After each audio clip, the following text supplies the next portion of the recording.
Assalamualaikum. So we are from Group 3 and right now we're going to present about IHRM and its role in global strategy implementation for company Global Tech in Brazil, India and China under the chapter 9. Okay, for introduction, what is IHRM? So IHRM is management of employees in MNCs across different countries. So it's cover recruitment, staffing, training, performance, compensation and career development. So for every MNC company, they need IHRM to coordinate the right person across the border. So for Global Tech, they need IHRM because Brazil, India and China have different cultures, laws and talent market. So IHRM help the company manage employees effectively, comply with local regulation and attract the right talent in each country. Yeah. So right now I will explain about how HRM important for global tech company. International Human Resource Management or HRM is very important for global tech because the company operate in 3 different markets, which are Brazil, India and China. Each country has a different labor markets, culture and employee needs. Because of that, global tech need a strong HRM strategy to manage employees effectively in all countries. Firstly, HRM helps global tech recruit the right talent across these 3 countries. This means the company can hire employees with the correct skills, experience and knowledge for each country. This is important because Brazil, India and China may have different job requirements and labor market conditions. Secondly, HRM helps to train employees for cross-cultural operation. Employees are given training such as cross-cultural training, language training and job-related training. This helps them understand different work cultures and adapt better with working with people from other countries. Thirdly, HRM help to align employees' performance with company goals. It set clear performance standard for employees in different countries. This makes sure that the work done by employees support global tech global objective. Next, HRM also help to manage compensation fairly across Brazil, India and China. Salary and benefit are designed based on local market condition. At the same time, global tech can still maintain fairness and follow its global standards. Lastly, HRM enables smooth international expansion. By managing employees properly across different countries, global tech can reduce HR related problem and improve global operation. So in conclusion, HRM support global tech global strategy by helping the company hire, train, reward and manage employees effectively in international markets. So that's all from me. I will pass to the next presenter. Alright, so now let's start with the 5 key roles of IHRM in supporting global tech's global strategy.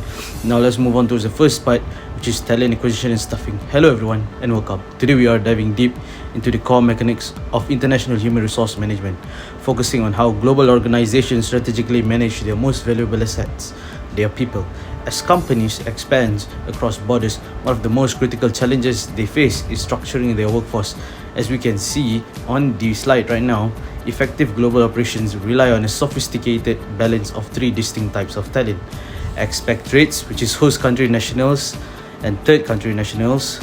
And let's break down how these roles function and why a blended approach is essential for international success. First, let's look at expatriates, also known as parent country nationals or PCNs. These are individuals who are sent from the company's home country to work at a foreign subsidiary. The primary value they bring is their specialized technical expertise and a deep, nuanced understanding of the parent company's corporate culture and knowledge. When an organization needs to ensure strict alignments with headquarters objective, deploying an expatriate is often the most reliable route. However, this strategy does come with notable trade-off, particularly the high deployment cost and complex compensation package requires to relocate and support a professional abroad. Moving to the second column of the slide, we have host country nationals or HCNs. These are employees hired directly within the country where the foreign subsidiary operates. Embracing local talent provides an organization with a massive competitive advantage, a deep organic understanding of the local market, and invaluable cultural insight. Furthermore, host country nationals offer a much faster adaptation to the local business environment and are highly cost effective compared to expatriates.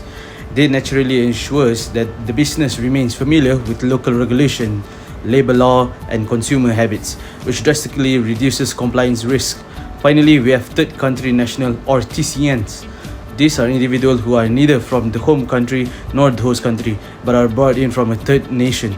Third country nationals are incredibly valuable because they provide extensive international experience and immense workforce flexibility. They act as global bridges, closing cultural and operation gaps across different regions and supporting a fluid transfer of knowledge between various countries, as summarized at the bottom of the slide. Combining this global expertise with local talent is the ultimate key to ensuring smooth, effective international operation. So now let's move on to the second key, which is training and development. Once an organization successfully acquires and structures its international workforce, the focus must immediately shift to its sustaining that talent. This brings us to our second slide, which outlines the essential pillars of training and development. Securing the right people is only half the battle. Continuous training is what equips employees with the evolving skills needed to genuinely succeed in highly diverse global markets. On the second slide here, you can see that this development framework is divided into three core areas: cross-cultural, language, and technical training. We begin with cross-cultural training. When operating internationally, a lack of cultural awareness can completely derail a business venture. This training ensures that employees thoroughly understands local customs, societal values, and day-to-day business ethic. By proactively educating the workforce and these nuances, companies can significantly reduce cultural misunderstandings, minimize friction, and directly promote successful international assignments where employees feel secure and respected. Next, we look at language training, which serves as the ultimate tool for seamless collaboration, as highlighted on this slide right now. Improving communication through specific proficiency in language like Portuguese, Hindi, or Mandarin is a game changer. When employees can speak the language of their partners, it strengthens collaboration with local stakeholders. It breaks down operational barriers and builds much stronger trust-based workplace relationships that endure over time. Lastly, we have technical training. While cultural and language skills build the foundation, technical training derives daily operational execution. This area is dedicated to enhancing job-specific skills and operational effectiveness, ensuring that every single employee meets the precise country-specific job requirement of their location. The direct result of this targeted development is a measurable increase in overall productivity and performance. As emphasized at the bottom, committing to a culture of continuous training ensures that a global workforce remains sharp, adaptive, and fully capable of driving long-term organizational success worldwide. Thank you for your time. Moving on to the next key role of IHRM, which is performance management. As global tech expand into Brazil, India, and China, it is important to ensure employees perform effectively across different countries. Global tech should set clear performance targets so employees understand their responsibility and expectation. The company should also monitor performance regularly to track employee progress and work results consistently. In addition, managers should provide feedback and conduct performance review to help employees improve their performance. Lastly, employee goals should be aligned with global tech objectives to ensure everyone contributes toward the company global strategy. The fourth role is compensation and benefits. To attract and retain talented employees, global tech needs to provide fair and competitive compensation packages. The company should also offer competitive salary based on local market conditions in each country. Performance bonus can be provided to reward employees who achieve their target. Besides that, medical and insurance benefits help support employee well-being. For expatriate working overseas, Global Tech should also provide relocation support such as housing allowance and moving assistance. The final role is global mobility and career development. Global Tech must effectively manage employees who are assigned to work in different countries. This includes providing support for expatriate assignments to help employees adapt successfully to foreign posting. The company should also facilitate international employee transfer between countries. In addition, Global Leadership Development Program can prepare employees for future leadership roles. Finally, career growth opportunity across different countries allow employees to gain international experience and advance their career within the organization. Hi, my name is Alif Afandi Bazir Ibrahim. Now I'm going to present about the challenges of IHRM for Brazil, India and China. So this slide highlight the major challenges faced in international human resource management, or we call IHRM, when operating in Brazil, India and China. So the first one is cultural differences. Brazil, India and China each have unique workplace, cultures, values and management style, which mean employees may have different expectations regarding their leadership, teamwork and communication.